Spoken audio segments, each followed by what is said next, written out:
সম্মানিত করার জন্য। আমি জানি না যে কোন কর্মের বা কোন জন্মের কর্মফলে আমরা এখানে উপস্থিত হয়েছি, কিন্তু প্রত্যেক বছর এখানে আসতে ভীষণ ভালো লাগে। আর এটা স্যার ভুল বললেন, এটা আমাদের প্রাপ্তি, স্যারদের নয়। যাই হোক, আজ ফিরে আসি এই আবৃত্তির অনুষ্ঠানে। এখানে যারা আবৃত্তি করেছে প্রত্যেককে বলবো খুবই সাহসের প্রয়োজন। যারা এখানে দাঁড়ায় তারা জানে এই মাইক্রোফোন হাতে নিলে অনেক তাবড় বক্তৃতা যারা দেন তাদেরও হয়তো হাঁটু কেঁপে ওঠে, যেটা স্যার বারবারই বলছিলেন।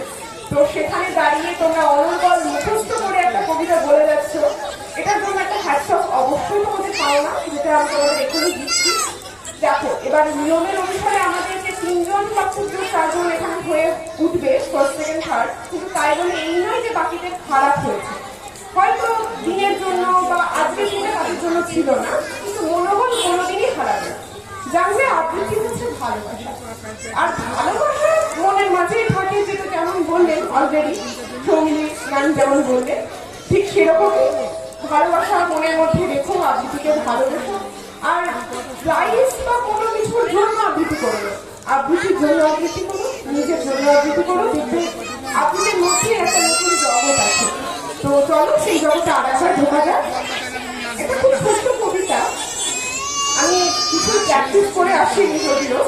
তো এটা একটা কবিতা কবি উষা বসু মুখোপাধ্যায়ের লেখা, ওদের খুশি দিতে চায়।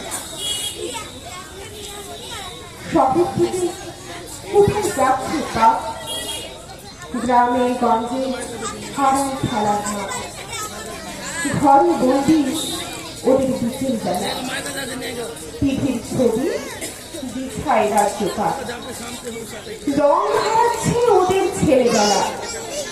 আর যারা ওই রেল লাইনের ধারে ভক্তিবাসী সেসব ছেলে, তারা খেলার স্বপ্ন দেখতে পারে একটি মেয়ে মায়ের সঙ্গে থাকে, একটি ছেলে করছে দোকানদারি, বাপের অসুখ সংসারটা কাঁধে, খেলার সময় ওদের দিতে পারি রং রং সকল খুশির দিনে। ওদের কথা যখন মনে আসে, এই ছেলেটা তখন বড্ড একা, এরা ওদের মুখ যে ভাসে।